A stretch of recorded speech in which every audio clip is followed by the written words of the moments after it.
Hi, everybody. Thanks for being here tonight. I think those of us in the Twin Cities in Minnesota are so grateful that we don't have to drive anywhere tonight to have this wonderful program.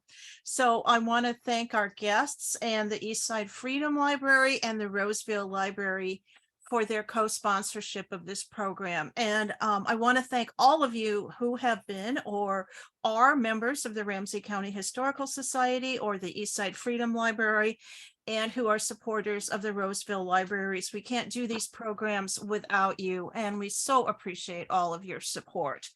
I just want to mention that we have a great program coming up for History Revealed next week, next Thursday, March 2nd. It's going to be Interrupted Childhood. It's the stories of some of the Polish survivors from World War II and how they became immigrants to the United States. So it's going to be a wonderful program. And I want to urge all of you to check out our website, www.rchs.com, for more information on that program and all of our upcoming History Revealed programs. You can see more information and get the Zoom links to register for those programs. So before I turn it over to Peter, I want to remind everybody that please keep your microphones and videos turned off during the formal part of the program. We will have questions in the chat, and Peter and I will share those with the speakers tonight.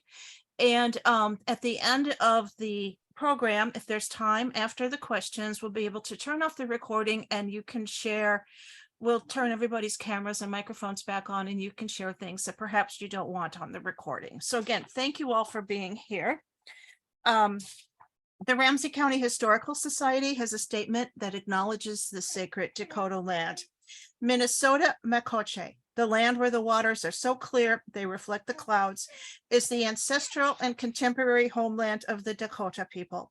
It is also home to the Anishinaabe and other indigenous peoples. The Ramsey County Historical Society acknowledges that its sites are located on and benefit from these sacred Dakota lands. RCHS is committed to preserving our past, informing our present, and inspiring our future. Part of doing so is acknowledging the painful history and current challenges facing the Dakota people, just as we celebrate the contributions of Dakota and other indigenous peoples. And you can find our full land acknowledgement statement on our website. Again, that's www.rchs.com.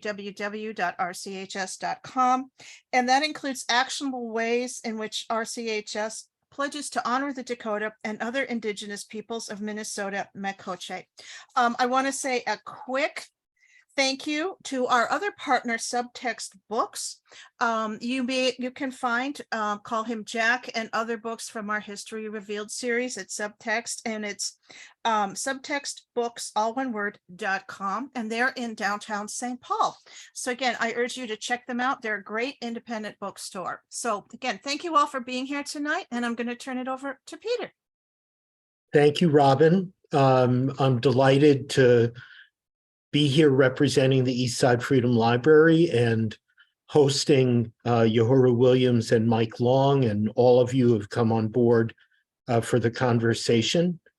Yohuru Williams is the Distinguished University Chair and Professor of History at the University of St. Thomas, where he has also been the founding director of the Racial Justice Initiative.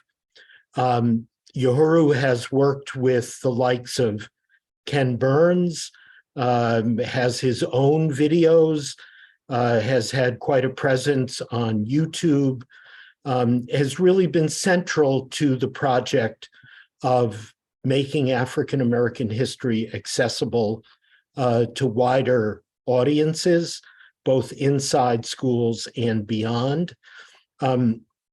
He's also written a number of books, Rethinking the Black Freedom Movement, Black Politics, White Power, about the Black Panthers in New Haven, the Black Panthers, Portraits from an Unfinished Revolution, and Teaching Beyond the Textbook, again, very focused on impacting the way African-American history is being taught.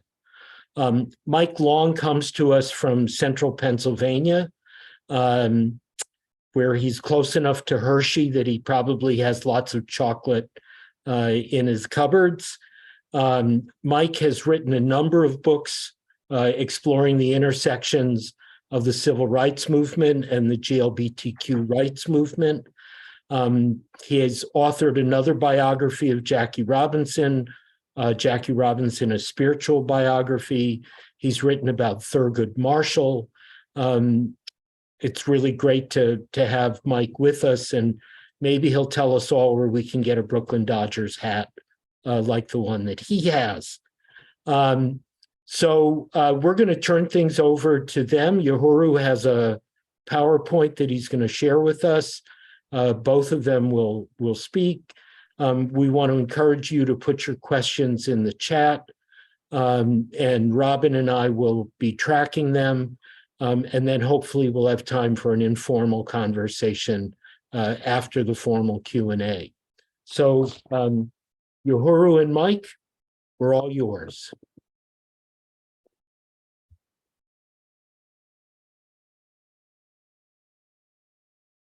Thank you, Peter. Appreciate it. It's always nice to be on a program with Eastside Freedom Library, even if we're not actually in space. And it's also a thrill to be on with Subtext Books, which is one of the best bookshops in the Twin Cities. So great to be with both of you today. What we want to talk to you about is this book, Call Him Jack, the story of Jackie Robinson, Black freedom fighter.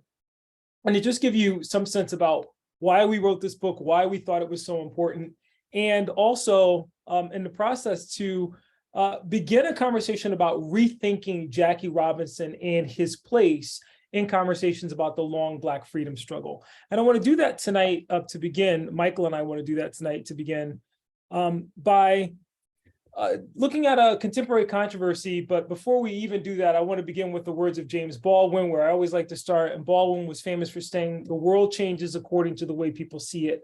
And if you can alter even by a millimeter the way people look at reality, then you can change it." What we hope to do tonight in roughly 40 minutes that we have with you before Q&A is alter the way that you're thinking about, that we think about Jackie Robinson and why we should talk about the life of Jack Roosevelt Robinson, Black freedom fighter.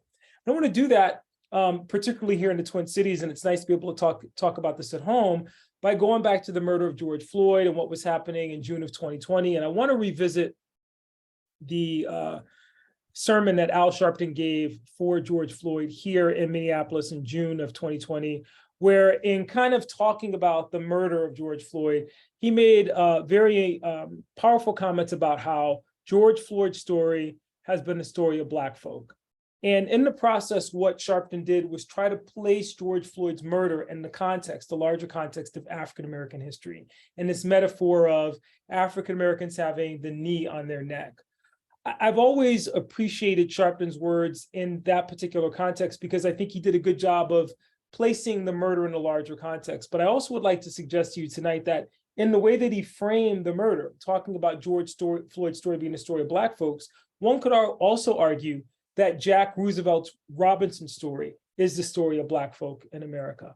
From his roots in Cairo, Georgia, moving out to California through the Great Migration, to the integration of baseball, but even before that, his signing on to the 761st Tank Battalion, which of course saw action in World War II, although he won't go over, to his activism around civil rights, to the fact that his children integrate Stanford public schools.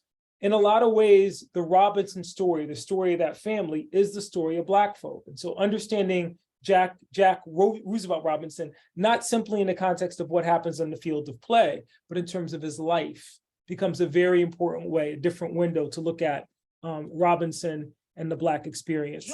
Having said that, I want to do this with you early on by just putting Jack in conversation for just a minute with Al Sharpton, because there's a way in which you make a statement like that, and some people who have challenges with Al Sharpton say, I don't see the connection between Jackie Robinson and Al Sharpton. I want to play for you in 1963 the speech that Jackie Robinson gives in Birmingham, Alabama, when he's invited by the Reverend Dr. Martin Luther King and the Southern Christian Leadership Conference to Alabama in support of the campaigns that are taking there in the South, taking place in Birmingham, to desegregate lunch counters and to desegregate the downtown areas to create jobs for African Americans, so on and so forth. And I think you'll find a particular resonance with what Jack is talking about here and why I chose to begin tonight on this point. I don't think you realize down here in Birmingham what you mean to us up there in New York. And I don't think that white Americans understand what Birmingham means to all of us throughout this country. When we think about the little kids being tossed from one side of the street to the other by the tremendous force of this hose. And we think about this picture just sickens me, this big brave policeman down here with his knee on the throat of this lady. And the problem of it is, ladies and gentlemen, is that this same picture of the dogs and of this policeman with his knee in the throat of this lady, it's a picture that's being portrayed throughout the world. And I think the conscience of America is beginning to awaken. I think the first steps that were made here by the Birmingham businessmen with Dr. King and the other leaders down here is an indication that perhaps the conscience of Birmingham is beginning to awaken. The only thing that we are demanding is that we be allowed to move ahead just like any other American citizen. I hope that all of you found powerful that, as I'm trying to make this case about Al Sharpton and Jackie Robinson, Jack also knew the knee intimately. In fact, he's using here the description of what happens in Birmingham there, this big brave policeman down here with his knee on the throat of this lady. And the fact that that could resonate for us, both in terms of our contemporary experience and what Jack is talking about in that moment, is one way to look at Jack Roosevelt Robinson differently. But we don't only want to focus there. We want to talk about a contemporary controversy that happened just as Michael and I were completing this book. It was last May, and this controversy breaks out in Major League Baseball between Tim Anderson and Josh Donaldson of the New York Yankees, Tim Anderson of the Chicago White Sox and Josh Donaldson. There's an altercation that takes place on the field of play between these two players. And later on, Tim Anderson will report that Donaldson used a racial slur against him. Well, as this is being reported the next day in the media, the question was, what did Josh Donaldson say to Tim Anderson that led to this blow up on the field? And it was later revealed that what Josh Donaldson had done is to call Tim Anderson Jackie. And the reason that this was so controversial, at least in the way that Tim Anderson framed it, is, and I'm going to read this to you, said, he made a disrespectful comment. Basically, he's trying to call me Jackie Robinson by "What's up, Jackie? I don't play like that. It happened the first time Donaldson got on and I spared him that time. Didn't happen again, and it's just uncalled for." Meanwhile, the White Sox manager, Tony La Russa, described it this way: he, Donaldson, made a racist comment. Now, Michael and I are texting back and forth, and we hop on the phone, and we're both asking the same question in that moment. At what point did being called Jackie Robinson, called Jackie, become a slur? Unless people don't understand or aren't able to understand the depth of Jack Roosevelt Robinson's life and commitment to racial justice, the ways in which he is in conversation with our contemporary challenges around housing, education, police brutality, access to places of public accommodation, and yet at the same time, the ways in which he has been distorted in the public imagination in terms of his contributions to that struggle. In a lot of ways, we or Jack has been reduced to the way in which we dichotomize the relationship between a W.E.B. Du Bois and a Booker T. Washington, or a Martin Luther King and a Malcolm X.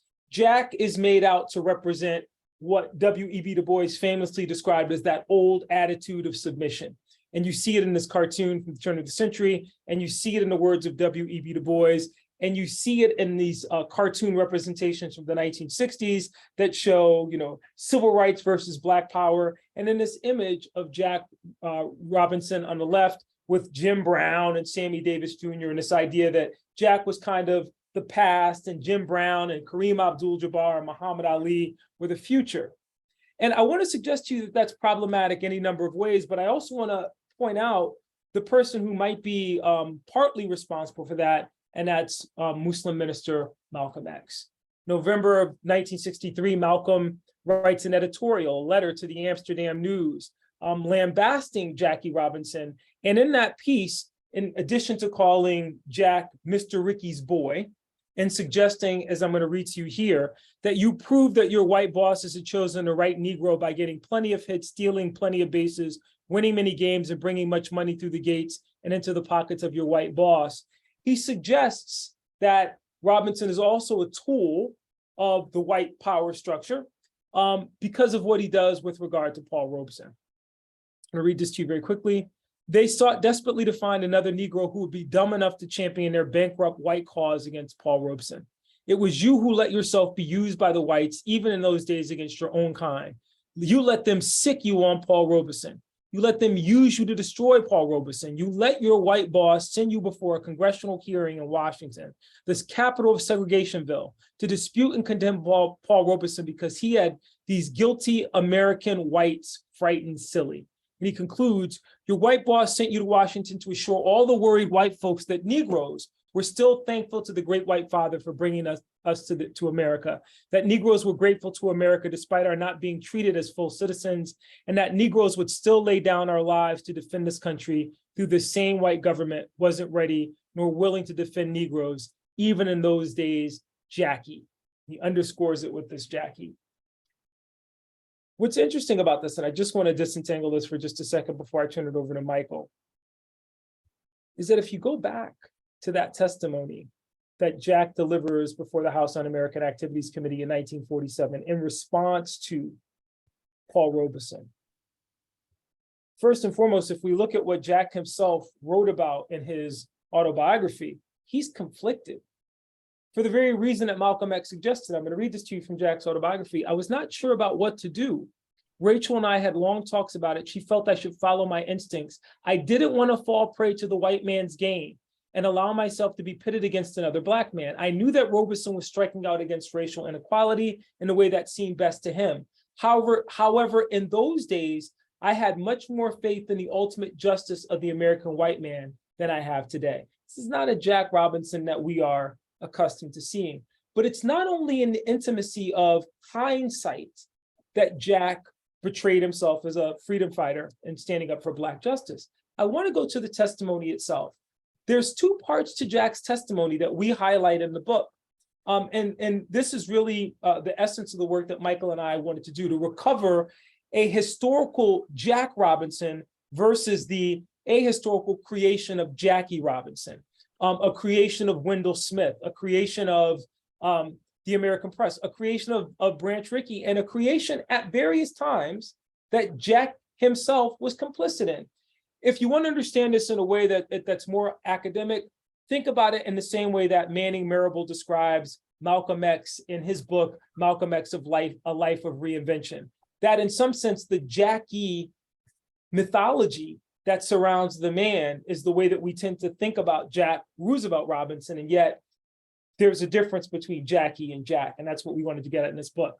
The testimony that's often quoted, you'll find this in Life magazine in 1949 and various other news organizations that are hailing Jack as a credit to his race, is where Jack says, I can't speak for 15 million people more than any other person, but I know I've got too much invested for my wife and child and myself in the future of this country, and I and other Americans of many races and faiths have too much invested in our country's welfare for any of us to throw it away because of a siren song sung in bass. He later regretted using that language to describe Roosevelt.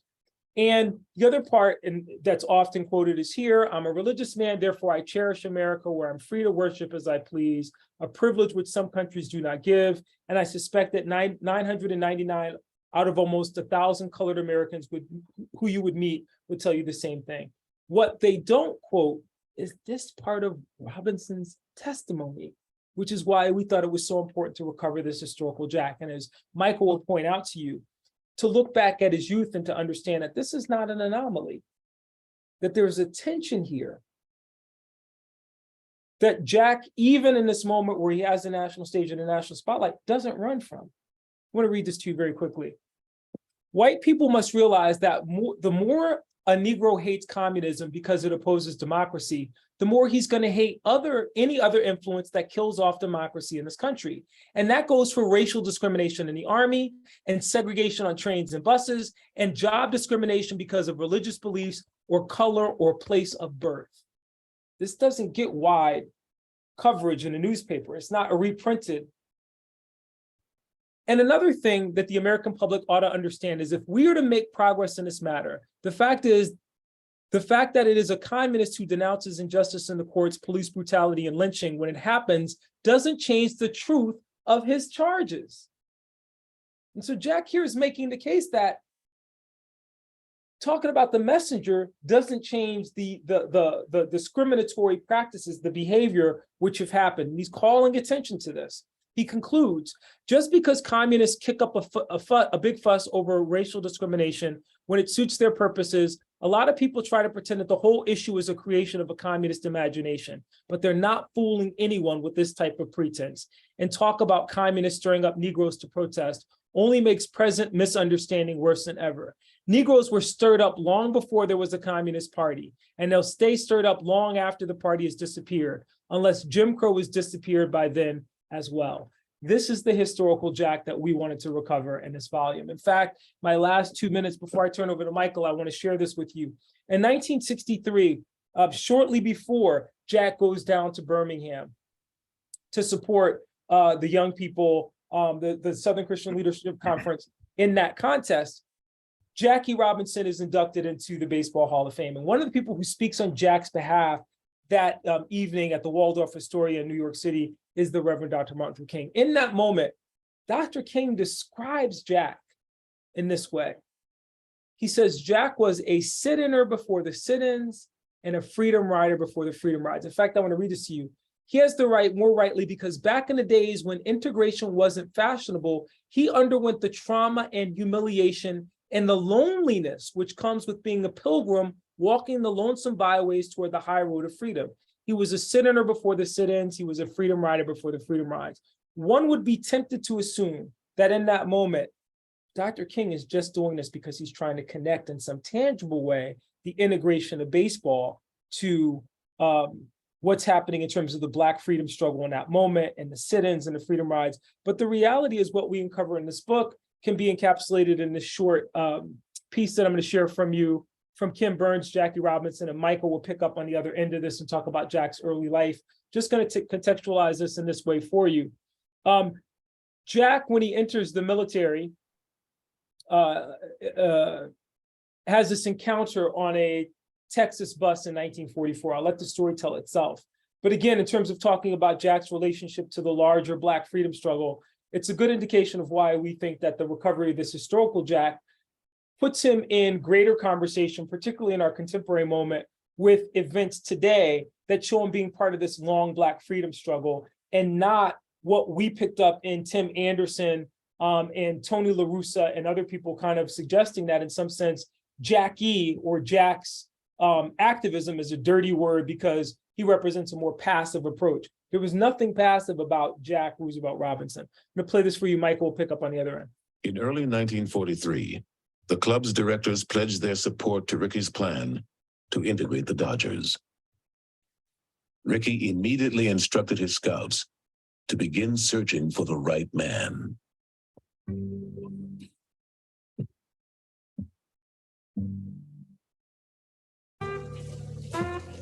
Back at Camp Hood, Texas, the 761st Tank Battalion was preparing to go overseas. On the evening of July 6, 1944, 1 month after Allied forces landed in Normandy, Jackie Robinson boarded a military bus headed to nearby Temple, Texas. He got on the bus on the Army grounds, and he sat next to a woman who looked like she was white. She was a friend of his, and she wasn't white. The bus driver came back and said, "Move to the back of the bus." And Jack refused. He said, "I will not." I ignored him. I had just seen the Army regulations that had been sent out. No discrimination on any Army vehicle on an Army post in the United States. I refused to allow this civilian to dictate to me where I was going to sit. Everything would have been all right if I had been a boss type. At the last stop on the base, the bus driver demanded Jackie's identification. A white woman threatened to press charges.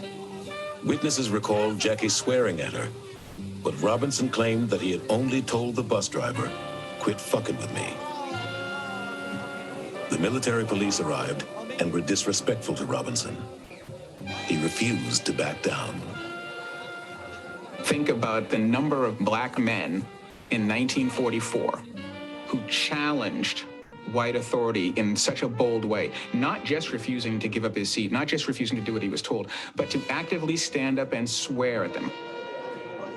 The fact that he stood up and he spoke in a very, very aggressive way to the officers that came was extremely threatening and extremely unsettling to the white people who were there. He was very lucky in many respects that he wasn't, that it didn't turn violent. Robinson was arrested and charged with insubordination. The trial began on August 2nd, 1944. In his testimony, Jackie admitted that he had threatened a private who had insulted him. "If you ever call me a nigger again, I'll break you in two," he'd said. When asked what the word nigger meant, Robinson said, "My grandmother was a slave, and she said the definition of the word was a low, uncouth person. I don't consider that I am low and uncouth. I do not consider myself a nigger at all." Jack, as a young man, always railed against segregation. He always carried himself with a sense of dignity and a sense of purpose in a way that says, I will not be ignored. I will not be denied. What you see at the forefront of Jack's consciousness at all times is the fact that he has a responsibility to the race to do everything possible to ensure that they'll win full equality. And Jack, in that sense, is the quintessential race man. I'm going to turn it over to Michael. Thank you. In early Thanks, Yohuru. I don't know about all of you, but I could listen to Yohuru all day. I don't think anybody does a better job of analyzing Robinson's life and placing it in historical context than Yohuru. So it's been a real privilege to work with him on this project. Yohuru, I think I'm going to pivot a little bit and call an audible or two. There's a basketball image and a football image for you. And go to Robinson's politics, if I may, given what you presented earlier. Sure. So one of the things we try to do in the book is to make sure that our readers understand that Robinson was certainly not a one-dimensional figure. He was a complicated person.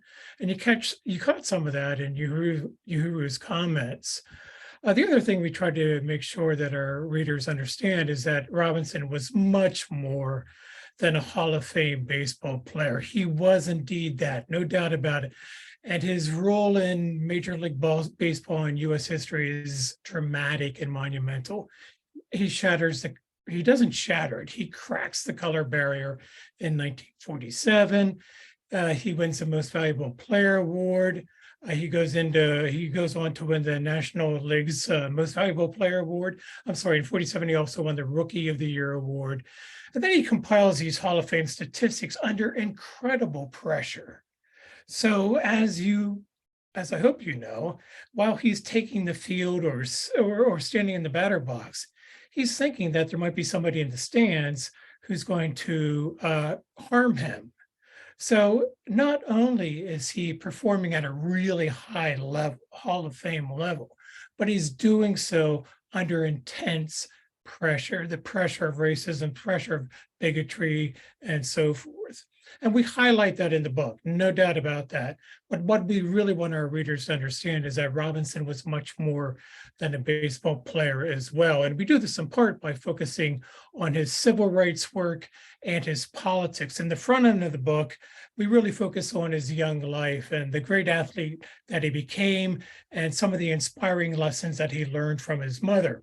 And then in the back part of the book, we focus on his civil rights and politics. And here's where I want to pick up on Robinson's politics, just to demonstrate how complicated a figure he was.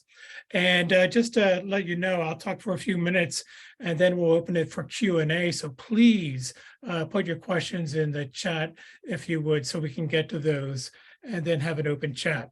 So in 1960, Robinson ends up campaigning full-time for Richard Nixon. Interesting move.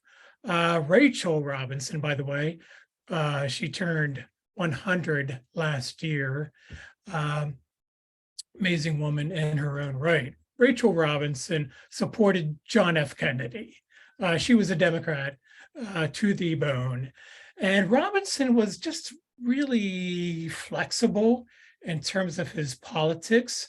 His dream, you know, Dr. King had the dream of the beloved community where peace would reign, where economic justice would reign, and where racial justice would reign as well. For Robinson, the American dream was a political dream in some ways, and it was a dream of a two-party system. The Republicans and the Democrats. And what Robinson hoped his fellow Black voters would do was to suspend their votes until they could decide which candidate or which party would most advance Black interests, Black equality, Black freedom. And so Robinson's really interesting to me because whenever he could, he backed one of your state's best political characters, Hubert Humphrey. And when Humphrey fell out of the race or didn't have any legs, he would back somebody else. In 1960, Robinson decides that he's going to back Nixon. Now, why does he do this? He does this for a couple of different reasons. The Republican Party he doesn't shy away from, because the Republican Party is still in Robinson's mind, the party of Lincoln, right? This is the party of the great emancipator. And the Democratic Party, well, hell, that had a bunch of Dixiecrats who were blocking civil rights legislation. Aha. So he's attracted to Nixon in part because Nixon steered passage of the 1957 Civil Rights Act through Congress. He admires that about Nixon. He also admires that Nixon is a great anti-communist fighter. In many ways, Robinson is a social conservative. He's a political conservative in many ways. And he backs Nixon's fervent anti-communism. He's also attracted to Nixon because Nixon promises him that he'll move faster on civil rights than Ike ever did. And then he's also attracted for another reason, and that's Nixon's visit to Africa. And during his visit to Africa, he said that discrimination at home was problematic. And for Robinson, talking about discrimination back home on African soil was really important.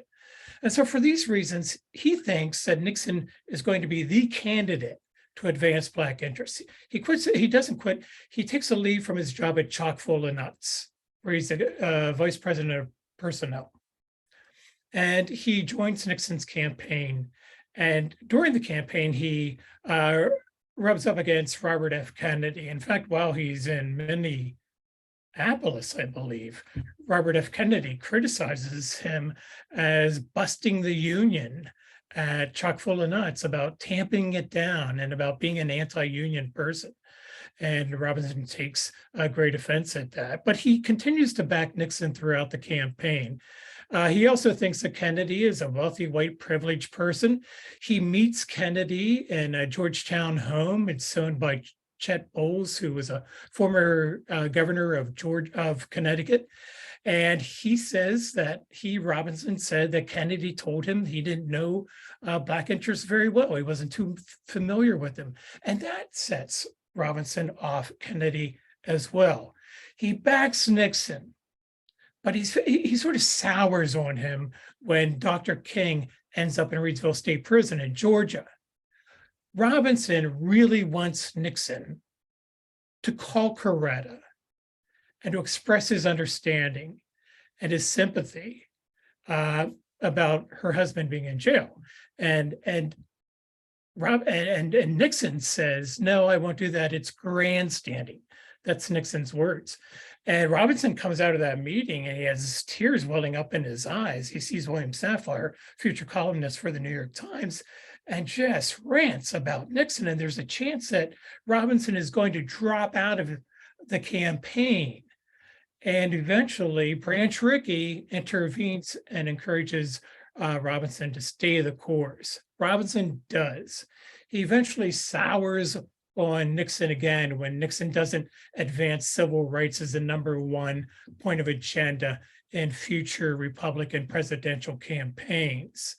And he's really upset with Nixon, I think, in some ways. In 1968, Nixon is riding the backlash, the white backlash to the civil rights movement that disgusts Robinson. In fact, we highlight his patriotism in the book, but Robinson was also a fierce dissenter, and it really comes into play in 1968. The New York Times is doing an article on July 4th about flying the flag, and Robinson says, I won't fly the flag on July 4th or any other day.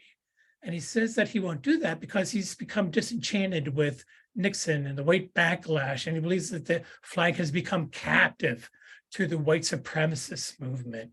And he says as much, and so he won't fly the flag. In 1972, Robinson says, I can no longer stand for the national anthem. I can't sing along with it. And I can't do this because I know that I'm a Black man in a white world. So Robinson looks at politics always through the lens of Black identity. And he's going to suspend himself and choose whichever candidate and whichever party best advances his interests and the interests of his people. It leads to a really complicated politics. It leads to consistency, though, in his civil rights. Robinson, see my time's winding down here. I would just say that he was a thoroughgoing integrationist, opposed to Malcolm on that point. And in terms of civil rights, he always embraced nonviolence. Now, later in his life, he backs the Black Panthers when they defend themselves with force. He says he understands that. And then, just one more point. He fights police brutality throughout his life as well. So in civil rights, he's amazingly consistent, I believe. Now, his point about pacifism and nonviolence and civil rights doesn't translate to foreign policy. He differs with Dr. King on the question of Vietnam. Dr. King opposes it, especially on April 4th, 1967, in that famous speech at Riverside Church in New York City. And just after that speech, Robinson comes out and criticizes King for being so harsh against the United States government in its execution of the war. Robinson was not a pacifist in foreign policy. He certainly wasn't somebody who called LBJ to withdraw the troops unilaterally, though he did come to question, it shows this complication as well, he did come to question LBJ's execution of the war. So I think I'll stop there and we'll go to questions. And if you're not posting any, you may be our host. And thanks to our host, by the way, so much for giving us the opportunity to speak with you, the Historical Society and Eastside Freedom Library. Thank you all. Thank you. Thank you both. Mm-hmm. Our friend Judy Woodward has posed a question. She'd like to know more about the circumstances around Robinson's interaction with Paul Robeson. What were the charges against Robeson that led to Robinson's stance? Yohuru, do you want to take that? Yeah, absolutely. Robeson had made comments while abroad in the Soviet Union that were interpreted as being un-American. And essentially what Robeson argued is, or made the case is, why would any Black person consider fighting for the United States, considering the unequal treatment that Blacks were subjected to in the United States? And The HUAC, as everyone knows, House Un-American Activities Committee, in their efforts to kind of ferret out communists in the U.S. government, the sham of that work, target Robeson and basically suggest that Robeson is, sympathizer with the Communist Party, and that his activities constitute the very type of nefarious behavior that they are created to police. His passport, suspended. He finds himself in this kind of public relations nightmare with regard to those remarks, which he stands by. So when Robeson finally does testify before HUAC, he doesn't back down at all. The challenge for Robinson is that in that moment, he knows that Robeson is one of the people who had worked to integrate baseball long before he got that opportunity with the Dodgers. So he's aware of Robeson's activism. You get a sense of that in the autobiography, the piece that I read from you, that he feels like this might be an effort to set up this false dichotomy, which we know very well in the history of Black America. The Du Bois Washington, the King X, the dichotomization of the Black experience. And yet at the same time, he does feel, as Michael talked about, what is, and you can understand this, his actions or his speech in terms of the politics that Michael laid out. What is in the best interest of Black America in terms of responding to this? And you see that in this very patriotic statement that gets edited heavily by the mainstream press to make the case that Robinson is a good, God-fearing, communist-hating American, where in essence what Robinson says is that we'll fight against anything that deprives us of our rights as U.S. citizens, our birthright citizenship. It's a very different portrait that emerges, but those are the charges against Robeson. Just to kind of close the loop on this, later, as I mentioned or alluded to, Robinson will come to regret the language that he used with regard to Paul Robeson. And he says as much. He says, if given the opportunity, probably would not have expressed himself in that way, because the siren song in bass becomes the kind of pull quote from his testimony that's used to, try to humiliate and distance him from Paul Robeson. But in fact, if you look at what Robinson said, and I think Michael makes this point very well, there's an evolution to Jack Roosevelt Robinson. In fact, we talk about this in the book. There's a way of understanding him as Jack until that moment of the integration of baseball with Branch Rickey. And then there's the creation of a Jackie, right? The guy that doesn't fight back, the guy that has his, history whitewashed in some sense by the mainstream press, and that, even Black reporters are kind of complicit in this creation because they understand that this respectability politics will be essential to the success of this experiment. And Jack signs on to that. But what we note in the book is that as he moves further along in that experiment, like this thing, and it's going to be a success, he's very quick to push off that mantle of Jackie and to go back to being Jack. And he's very conscious of what Jackie represents, but he never stops being Jack. And the HUAC testimony is a good example of that. It's those two things in conflict. And yet ultimately, if people suspend what they've heard about what Jack said and read what Jack said, it's a very different portrait of Jack Roosevelt Robinson that emerges from that exchange. Thank you. Michael, anything you want to add to that? The only thing I'd really add, and Yohuru alluded to this, is that the Black press covered the Robeson comments, Robinson's comments in response to Robeson, a lot differently than the white press did. And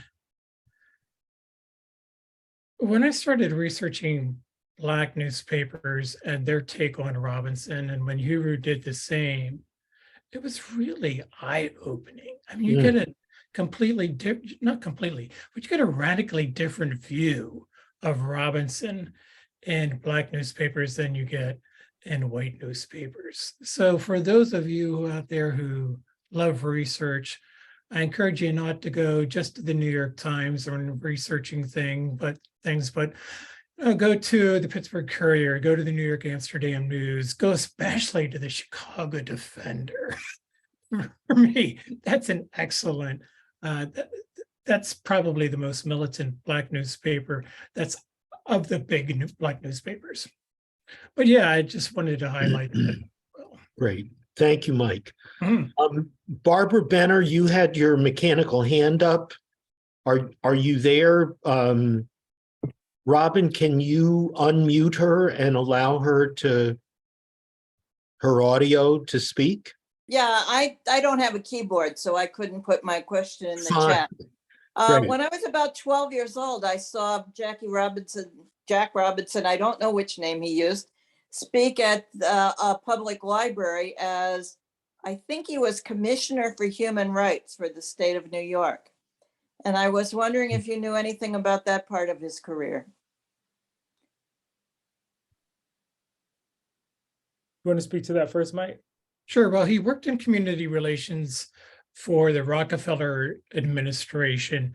And in that role, he traveled around the state quite a bit. So maybe that's when you saw him. I think he also worked in human relations for NBC or did community affairs for NBC TV as well. So maybe you saw him in that role.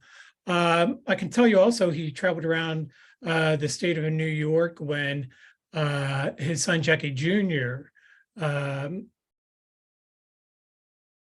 Was still in a program, a drug rehab program at Daytop Rehab Center in New York. And he and his father, Jack, traveled around the state and really up and down the Eastern Seaboard, calling for anti-drug policies and calling for more money for rehabs. And I know that they did that in libraries and schools as well. I can tell you that he loved Nelson Rockefeller in New York. Rockefeller, I think, was in many ways his ideal politician. He was fiscally conservative, he was socially conservative, but he was progressive on issues of race. He was really progressive on issues of race for a Republican in New York at that point. Now, he wasn't as progressive as Robinson wanted him to be.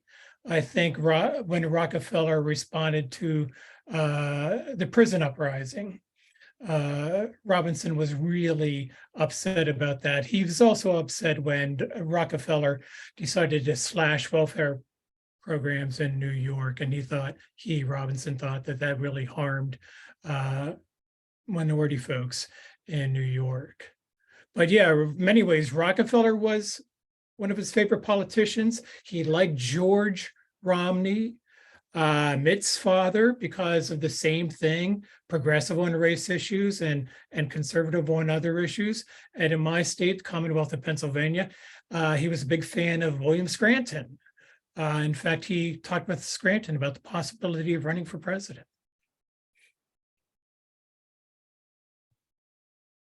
I wanted to ask maybe a odd, tiny question, but how did he get the middle name Roosevelt? I grew up with a number of African Americans who were named Roosevelt, but they were very definitely named for Franklin Delano Roosevelt. And our subject tonight would not have been born early enough that his family would have named him for FDR. So what's the story with the middle name? So he is named for Theodore Roosevelt. And in my own family history, I write about this in the book Afterlife that just came out from Haymarket. My great-grandfather was named William McKinley Eccles. His brother was named Woodrow Wilson Eccles, and their other brother was named Roosevelt Eccles. So they were just named for the Republican, the presidents, literally. And it was this kind of affiliation with and reverence for the Republican Party as the party of Lincoln, and the Republican Party as being the party of Black folks. So, and of course, my great-grandfather is murdered in Virginia in the 1930s, but he would have been a Robinson's generation. And so that's what that connection is. And it was this, we often use the quote, turn your pictures with FDR, turn your pictures of Lincoln to the wall, as the Democrats are becoming. It's ironic that there are two Roosevelts that anchor that from different political parties, but And the song that I often think of, it's so great you raised that, Peter, is oh gosh, what's her name? She sang Tisket a Tasket. Help me here. Can picture her. Oh, I can too. Ella Fitzgerald. Fitzgerald. Mr. Franklin D. Roosevelt Jones. Her song, about this, there's a new baby in the Jones house, is the kind of transfer to the reverence for FDR, but earlier it would have been TR. Thank you. Who was the Black leader whom Teddy Roosevelt invited to the White House? Do you remember? Booker T. Washington. There you go. Yeah. And that got a lot of play among Black Americans at that point. Roosevelt was no progressive on race issues, but he did invite Washington to the White House and earned a lot of respect for that. Well, and I think in a lot of ways, it's interesting that we began by talking about, or at least using W.E.B. Du Bois to characterize this, Robinson becoming representative of the old attitude of submission, in the sense that even Du Bois pursued a politics that was very similar to Washington in terms of looking at and trying to evaluate political parties based on what they actually did for the African-American community. And so in that sense, I think it's kind of interesting to see, again, this kind of other layer of Jack Roosevelt Robinson, the man, as opposed to Jackie, the baseball player. We like to say to people, if after reading this book, you're still calling him Jackie, then you don't know Jack. And Jack's far more interesting, because Jack is also, as Mike alluded to, and it's kind of interesting here, when I say that the Robinson story is a story of Black folks in America, Jackie Jr. comes back from fighting in Vietnam. Dr. King, Jack challenges Dr. King on coming out against the war because he says, we're fighting for this country and our sons are over there spilling their blood here. And then his son comes back with a drug habit and Jack is pushing for more humane drug treatment. It's interesting, we think about him in terms of the time of his passing. Although he's a fan of Rockefeller, one could argue that he probably would have pushed back vehemently against the Rockefeller drug laws because they would have been punitive. And Jack was looking for rehab. So this is, when we kind of think about their experience, we didn't talk about this tonight, but in the book, we talk about Jack taking the position in Chock full of nuts in HR because he wants to create more job opportunities for Blacks and Hispanics in New York City. Taking on the role of promoting Freedom National Bank so they can provide low interest loans to Black homeowners and to Black businesses. And then by the end of his life, him and Rachel actually starting a construction company because they realized providing low interest loans aren't enough, that they might actually might need to build the homes that people will be able to buy into. And it's that complexity of Jack that I think, again, Peter, you said a small question, but I don't think it's small at all. I think it indicates the ways in which the story of this family, this individual and this family is the story of Black America. Thank you. Thank you. On the name angle, I don't know, Yohuru, that we've ever talked about that there were two African-American babies born in St. Paul in 1898 after the local Black community had held a pageant to celebrate the Cuban Revolution of 1898. And both little boys were named for Antonio Maceo. Wow. And there was Maceo Finney and Maceo Littlejohn, who both grew up to become union organizers in the 1930s. And the local press could not figure their names out. They would list them as Mace and then capital O period as a middle initial. They were completely perplexed. So, it's given me the feeling that people can grow up to embody the names that they're given, and names are important. So go ahead. I could just follow up on that. Barbara had asked about, or she had commented on what Jack called himself. When Jack's mother named the boys in the family, she had certainly something in mind. And so there was Edgar. These are hard names, right? Yeah. Edgar, Frank, Matt, Jack. She had Jack in mind, no doubt about that. And while he was growing up, and was reported on in the local press, the Pasadena Post, they would often write of him as Jack Robinson. Even when he was a little boy, he was referred to as Jack Robinson. Now, every now and then you'll see Jackie come along, but for the most part, it's Jack Robinson. And when he goes, he signs his yearbooks as Jack Robinson. When he's at Pasadena Junior College, he signs his yearbooks as Jack Robinson. When he goes to the military, he signs his name as Jack Robinson. He signs his name as Jack Robinson, even when autographing baseballs up until 1946. And then in 1947, when he cracks the color barrier and the whole myth starts to kick in, aided by white sports writers and Wendell Smith of the Pittsburgh Courier, no doubt about it, Jackie becomes the name, and he starts signing Jackie everywhere. Thank you. I want to invite people again to put questions in the chat. Let me ask, now that Mike has brought up his earlier life,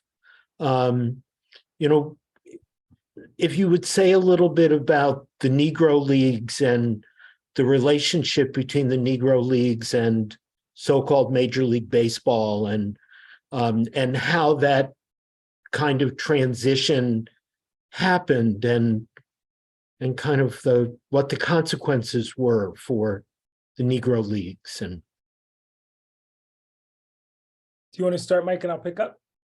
I can just tell you that Robinson was not a fan of the Negro Leagues.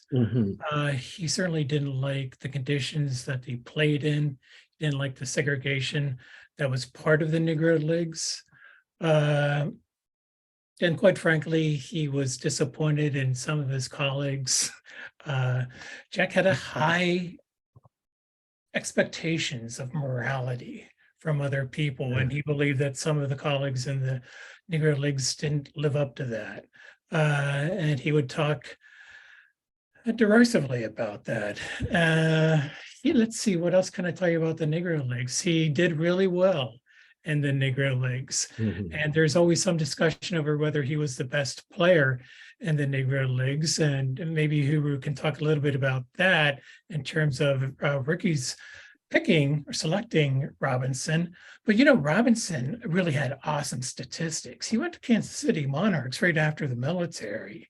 And and before that, when he was playing baseball for UCLA, his batting average was like .097. It was pretty bad.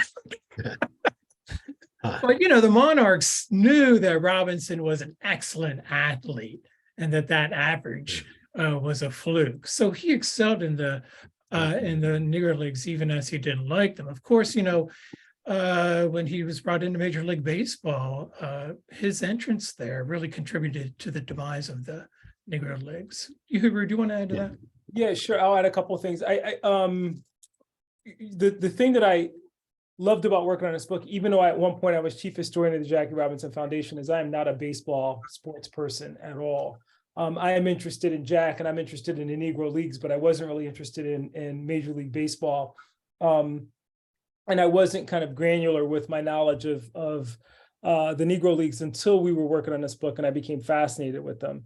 So there's the critique that Jack offers of the Negro Leagues, which, as Michael points out, comes from the fact that, he's playing at UCLA, so he's used to a certain type of accommodation, a certain stadium. And I also want to point out something that Michael generally speaks to when we give this talk together, that, a lot of times people talk about Jack's entree or entry into Major League Baseball as being this jarring event for him because he's playing in front of white audiences. In fact, he was playing in front of white audiences at UCLA. The slurs that people are hurling at him in Philadelphia and other cities as they're playing is nothing that he hadn't heard before at UCLA in front of presumably sympathetic fans. So this is kind of the interesting thing, that in a way there was nothing that he was experiencing in the majors. It's one of our critiques of the movie 42. Certainly Jack felt that elevated, but the idea that Jack would have been crushed by people using racial slurs against him at that point is nothing that he wouldn't have experienced or had intimate experience with already up until that point. Probably, again, elevated, but certainly not new. Baseball was his fourth best sport, as Michael alluded to, but I think what Suckelforth and Ricky recognized and what the Negro Leagues recognized was his all-around athleticism. And they knew that his speed, his hand-eye coordination, and his sports IQ. I think it's wrong to talk about Jack's baseball IQ. It's a sports IQ. And we see that on display when he steals that base in the World Series that's so celebrated. This was a guy that was kind of constantly turning things over in his head, and he always made the right play. Today, sports analysts have all kinds of names for players like this. We call them Steph Curry, we call him LeBron James. But Jack was that before because he was always making the right play, and the right play generally relied on his athleticism. As Michael pointed out, in terms of his relationship with the Negro League Baseball, he felt that these were some of the finest athletes in the world. He believed that it was unfair that they weren't extended the opportunity to play in Major League Baseball. But at the same time, he was very critical of the management, of ownership, of the fact that the players were not paid according to their talent.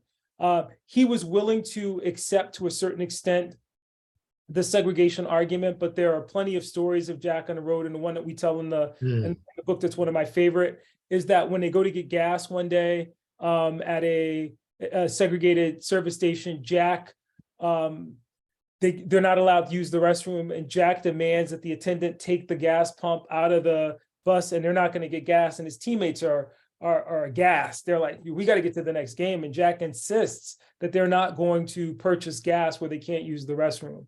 And eventually the attendant breaks down. So he brought that kind of same fighting spirit with him to the Negro Leagues.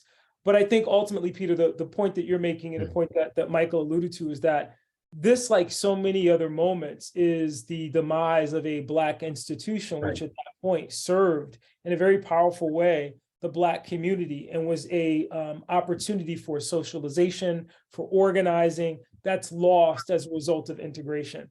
And so that's also part of this story in a very powerful way. The ultimate success of Jack in Major League Baseball will spell the demise of the Negro Leagues.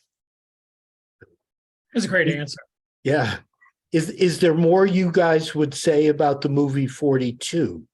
There's a question about that in the chat. Yeah, I saw Jane's comment. Yeah. Jane, I can tell you a couple of things I think the movie gets right. It depicts Robinson's conflicted feelings, I think, pretty well. My favorite scene in the movie is when he goes into the dugout and shatters the bat. 1947 was a really tough year for Robinson. He was not naturally nonviolent. He was not naturally passive. And so turning the other cheek was incredibly difficult. I think it's the first month when he enters Major League Baseball that he's in the baseball box and he hears this awful chatter from the Philadelphia Phillies. And Ben Chapman, the manager, is leading the way, hurling every racist insult in the world towards Robinson. And some of the other Phillies players are doing the same thing. And in that moment, Robinson says that he felt like throwing his bat down, marching over to the dugout, and using his despised black fist to smash the teeth of those white sons of you-know-whats. That's almost verbatim. But that really shows how Robinson felt.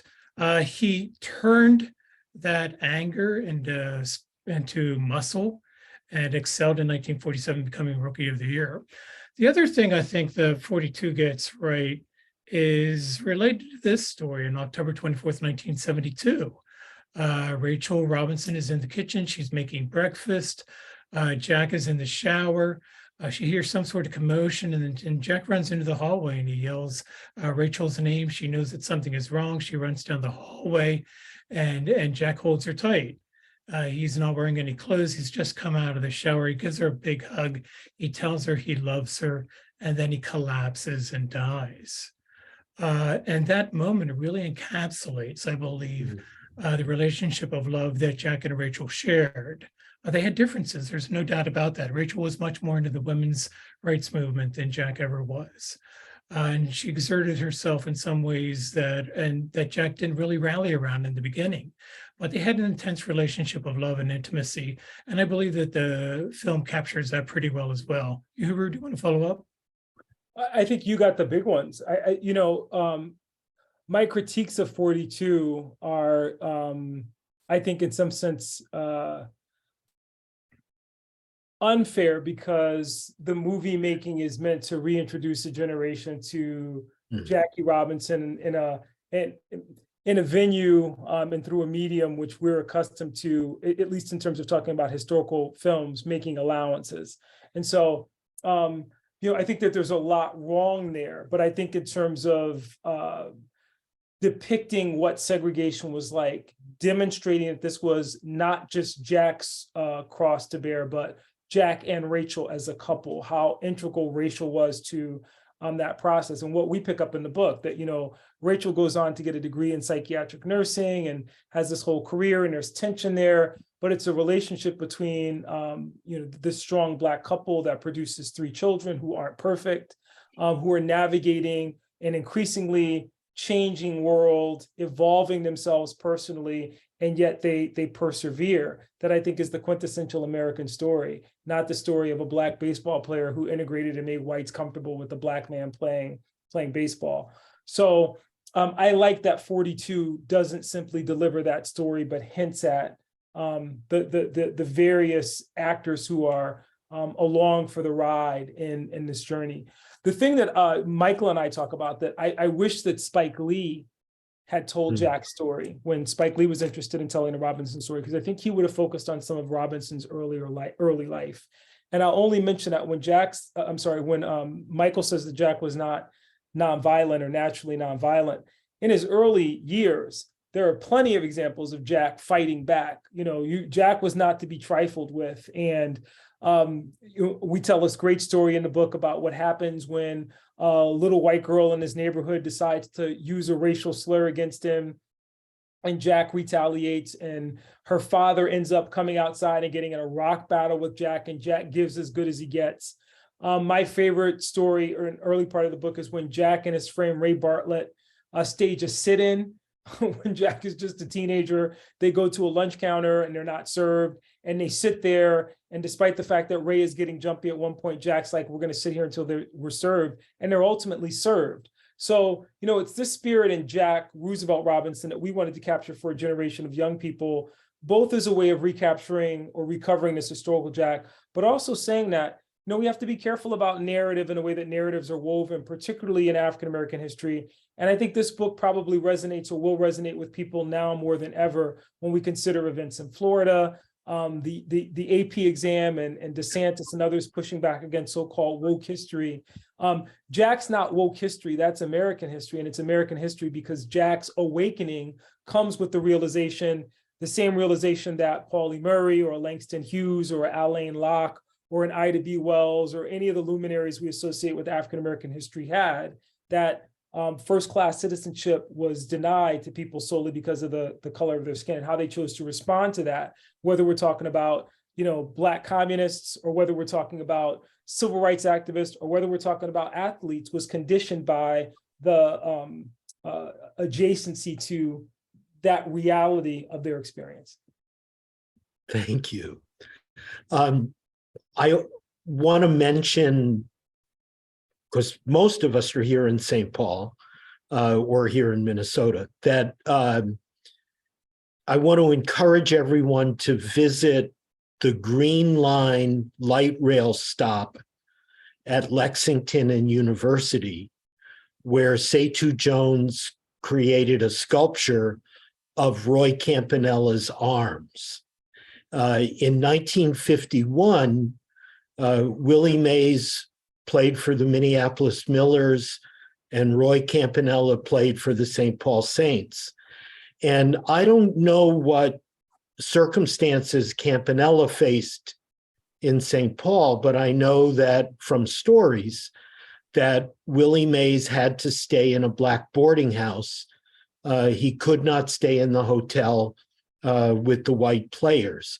So we're talking about Minnesota, 1951, Jim Crow still functioning here in the cities.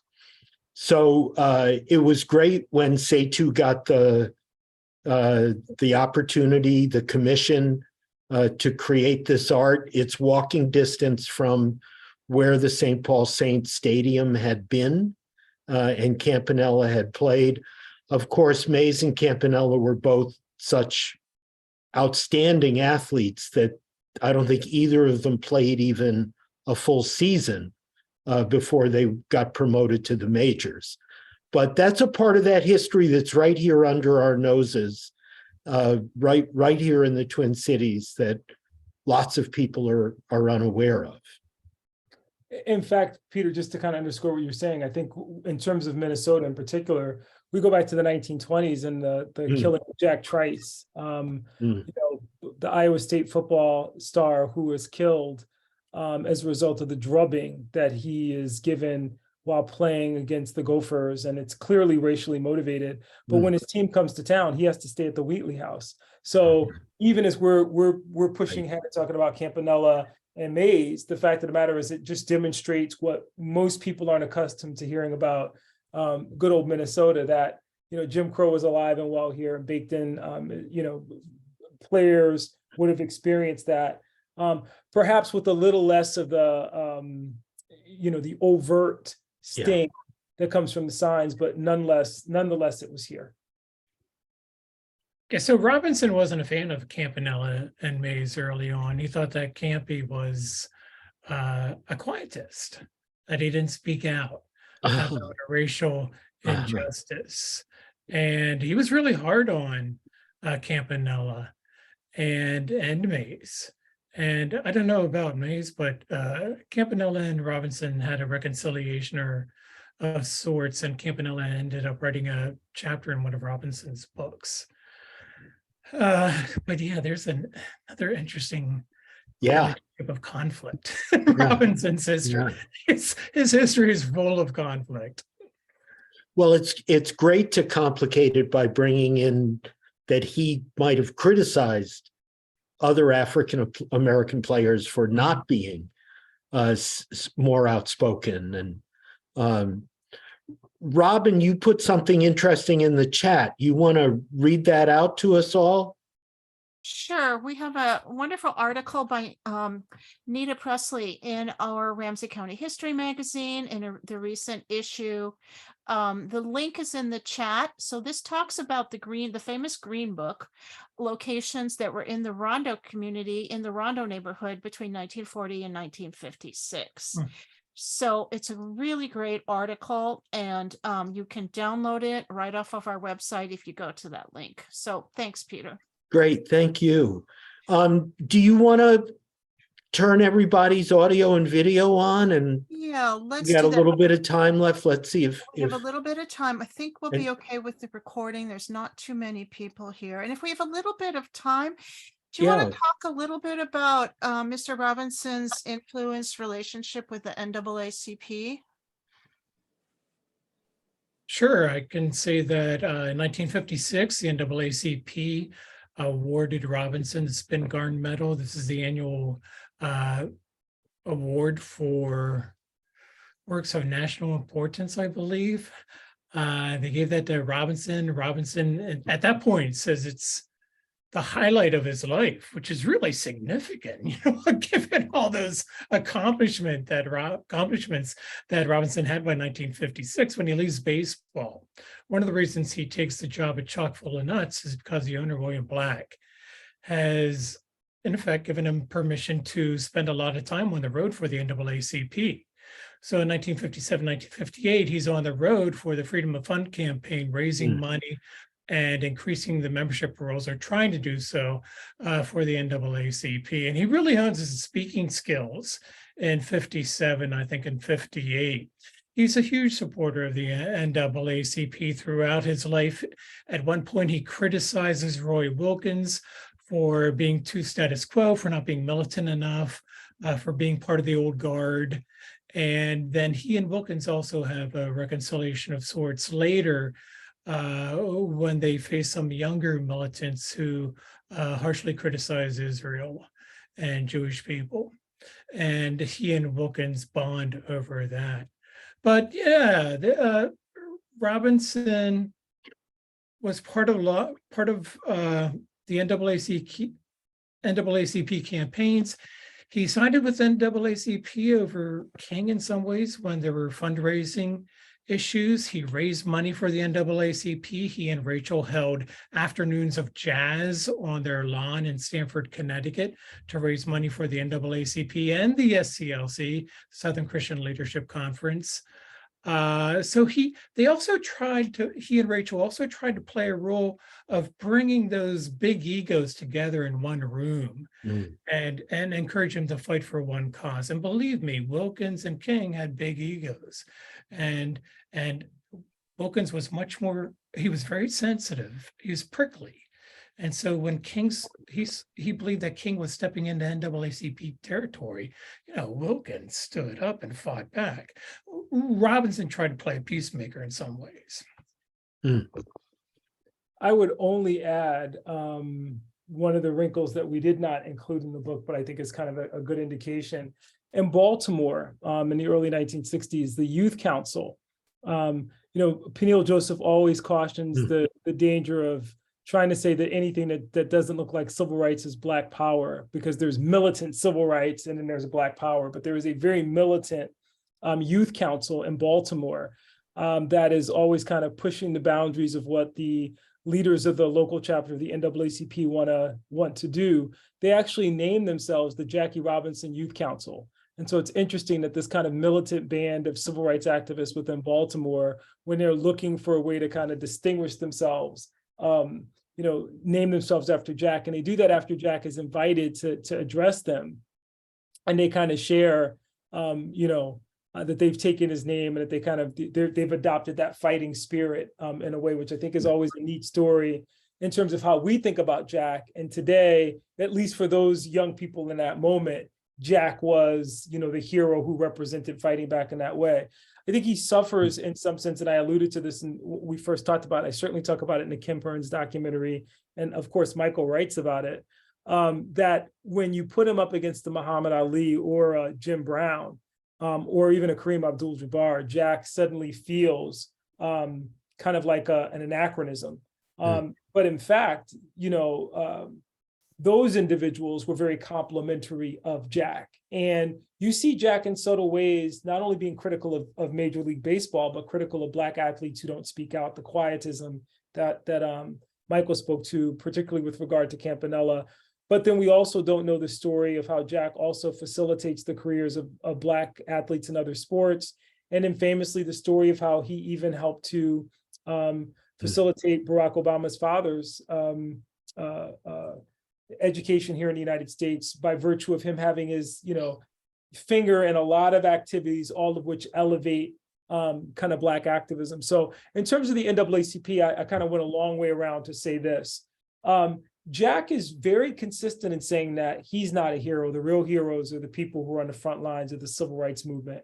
And in the same way that he feels like an anachronism when we put him up against a Jim Brown or a Muhammad Ali, by the time we get to the mid-1960s, the NAACP feels like anachronism when put up against the Black Panther Party for Self-Defense or a militant Student Nonviolent Coordinating Committee, particularly under Stokely Carmichael and later Rat Brown. So it's kind of an interesting thing to kind of see Jack in that context where it's not that he's no longer this trailblazer for civil rights. It's just the narrative has changed, and what defines that landscape in terms of militant civil rights versus Black power kind of leaves some people who are at the forefront of the movement suddenly feeling a lot less militant, even though nothing's changed in their politics.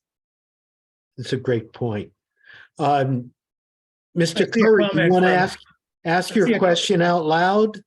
James, please.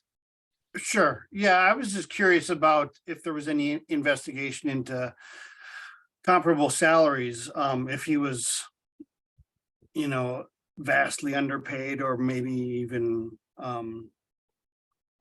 just minimally underpaid for his stature as Rookie of the Year, or if did it increase the way it did for other athletes at his rank, or if it was just incremental.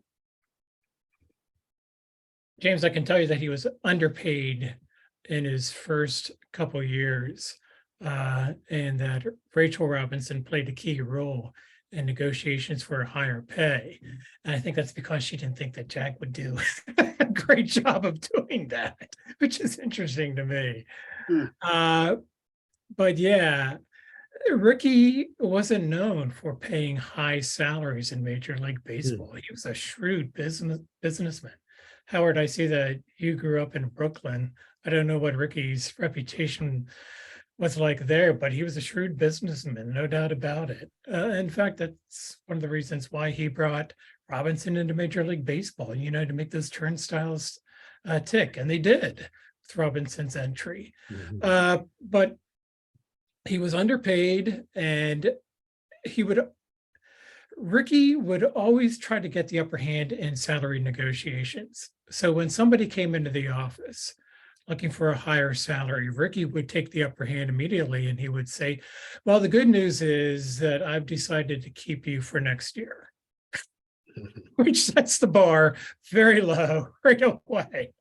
But Rachel was pretty adamant, and because of her work, I believe Robinson got a raise, and certainly he was at the top end of the Dodgers pay scale later in his career.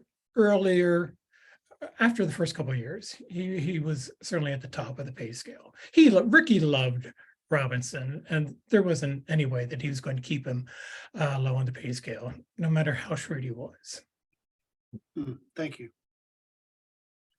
Anyone else? Please. Howard, I'm so envious you grew up in Brooklyn and went to Ebbets Field. I can only imagine how thrilling those days were. I'm always amazed to hear. I'm always amazed to hear about Robinson walking through the local neighborhoods, going home and buying ice cream for kids. I don't know if you saw him on the streets. Howard, did you see him outside the stadium? No, I never did. No, we used to sit in these cheap seats in right field. So basically, I saw mostly his back when he was playing, his position, and then when he was at bat. But no, so it was really quite a distance, but it was quite a period of time in New York to be a baseball fan as a kid, and to be in Brooklyn and seeing that as the first team to integrate Major League Baseball, and to have the largest number of African-American players who played central roles throughout that whole period, and the great competition with the Yankees, and a team that was very slow to integrate. So Howard, I read an article once that said that Brooklyn was so unique in its ethnic makeup that the experimentation with Robinson probably wouldn't have succeeded anywhere else. I don't know. Do you have a sense of that? Well, my only sense is it didn't seem to matter to us. I mean, it wasn't that we were, what would I say, raging liberals of woke parents or anything like that, but we just accepted Robinson and Junior Gilliam and Newcomb and Campanella and so forth. They were part of the Dodgers, the bums that we all loved.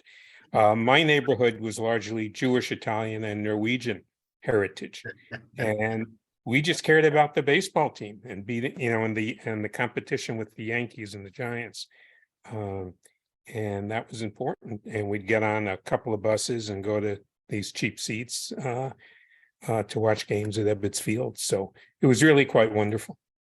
So Robinson and Rachel had a soft spot in their heart for poor people in the neighborhood, or people they thought were poor, or didn't have a lot of money anyway. And during the holiday season, during Christmas season, they noticed this one family didn't have a Christmas tree like other families in the I know the neighborhood. story. So, you know the story? Yeah, So it's a Jewish family. So they buy a Christmas tree and they show up and the family is shocked. They say, oh, we're Jewish. But the Jewish family invites them and they put up the tree and they became good friends. Oh, over year, and their kids, I think, have remained friends even. Oh, is that right? Okay. Yeah. I But I mean, love I that lived in a story. distant neighborhood, so that was never never saw him, but some of the other Dodgers lived in a kind of a neighborhood over from me where high school friends talked about seeing Duke Snyder in the neighborhood, ringing his doorbell to get an autograph, and a story that ensued with a leaky pen and Mrs. Snyder getting a pen for Duke to sign autographs for the boys. Great. And anyone else, please?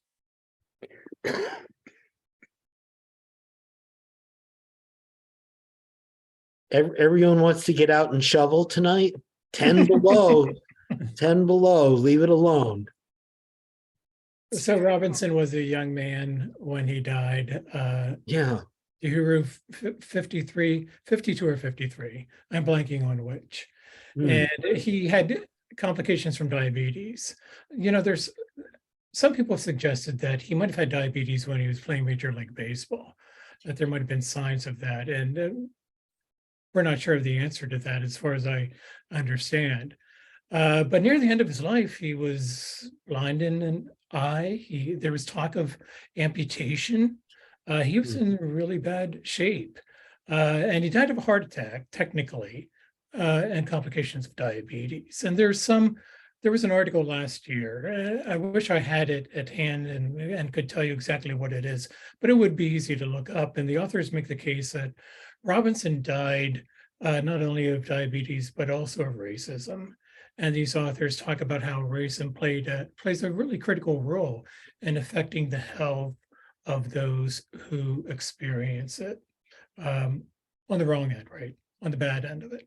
And the authors make the case that Robinson, because of all the racism that he suffered throughout his life, and it was intense, it lasted throughout his life. In 1970, a police officer assaults him outside Harlem just because he's there. That played a really key role in his early demise. In fact, I think it's interesting because when we were working on this project in the midst of the pandemic, I think Michael and I had just wrapped, or were very close to the conclusion of wrapping the writing process. And there was this, all this conversation about epigenetics and epigenetic harm. And certainly, Peter, you know this because it was, at least on my part, partly inspired by the Eastside Freedom Library's regular conversations on reparations, and in my subsequent involvement with the St. Paul reparations legislative committee to begin that work. That the way that Michael framed that, I think, is very powerful, because if we think about Jack's body shutting down, this powerful athlete who was so dominant on the field of play in 4 sports, who succumbs to heart disease and diabetes at the age of 53, then what can we think about the trauma inflicted on a community, like something like the removal or the evisceration of the Rondo neighborhood, and the kind of epigenetic harm that comes from that. So in a way, as we think about Jack, and Michael and I wrote a piece in USA Today, which didn't have a lot of fans, but I think it needed to be said in the aftermath of this year's World Series, where we talked about the absence of Black players. And immediately people wrote back and said, what are you talking about? This is a very diverse game. Look at all the foreign players. And we had to remind people, no, we're talking very specifically about, and I think this is part and parcel of that larger debate over reparations. We're talking about the American descendants of chattel slavery and the harm that's come by virtue of carrying the burden that Jack, of course, knew intimately. And as Michael points out in that beautiful story about, his passing, having the ability to kind of reach out and hold Rachel one last time, but being taken from the earth at 53, when one would assume here's somebody with all the money and all the advantages and should have had access to the health care. But the reality is that the harm that's done by encounters with racial prejudice and that trauma do him in the same way that we could talk about someone like a Lorraine Hansberry and her father, and what happens to him. They flee Chicago and get to Mexico, and then he dies, I believe, of an aneurysm, or it's this kind of age-old tale of you never quite escape, and then how's that expressed in the genes, not only in terms of the physical makeup of the people who are survivors, but in the scars that are left on the community itself. So I thought it was kind of a, not for nothing, I'm always looking for a way to kind of talk about reparations in a larger context. I think Jack also gives us an opportunity to do that. Right, absolutely. I always think about both Robinson and Arthur Ashe. You know, these are two men who were world-class athletes, you know, the best in the world at what they do, and their health failed them at very young ages. I mean, I think Arthur Ashe was in his late 30s when he had a heart attack. You know, and he was a very thin man always, and a world-class athlete, and he didn't like sit around and, you know, just not, he wasn't sedentary or anything like that, but still suffered that. And even if he ate poorly, be in a place where he would have like a massive heart attack, it would require, you know, multiple surgeries and treatments is, I think, a clear reflection of what he as a Black man in a very white setting went through. And I think Robinson lived that very much as well. Yeah, that's a great connection that I hadn't made. So thanks for that. Just as an aside, Robinson played tennis in California when he was growing up. He won a statewide championship. I would have loved to have seen him at Wimbledon.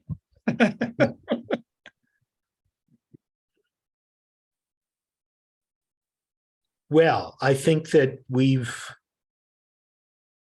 run out of time and questions, and Yohuru and Michael, you wanted to give us a more complicated picture, and I think you have, and hopefully helps us be open to more complicated thinking about lots of people and their experiences. So this was great. And thank you everyone for coming. Especially thank you, Michael and Yohuru, for your work and sharing with us tonight. Robin, do you want to remind people again about what's coming up next for History Revealed? Yeah, we have on March, what is that date? March 2nd, next Thursday, we have an interrupted childhood, which is Polish survivors of World War II, and they'll be sharing their experiences. And then later on in March, on the 23rd, we're going to have a great conversation with Professor Bill Green and his new book, which isn't quite done yet, called Strike, about the teachers' strike in Minnesota, and I forgot the dates, and you know that, Peter, but 1970. 1970, yes. And it's important because it was illegal in 1970 for teachers to go on strike. So this was a strike of national importance, and Professor Green's been working on this book for quite a while, and he'll be coming on to talk about that. And then we'll have part 2 of An Interrupted Childhood in April. So again, check out our websites for those programs. And thank you to Clarence for posting the links to Subtext books. So please, everybody, go visit Subtext. It's a great local bookstore. And I want to thank Meredith and Clarence for posting the links for the Jackie Robinson Museum in New York. So if you get a chance, go see that. Great. Thank you, everyone. Save your strength for shoveling.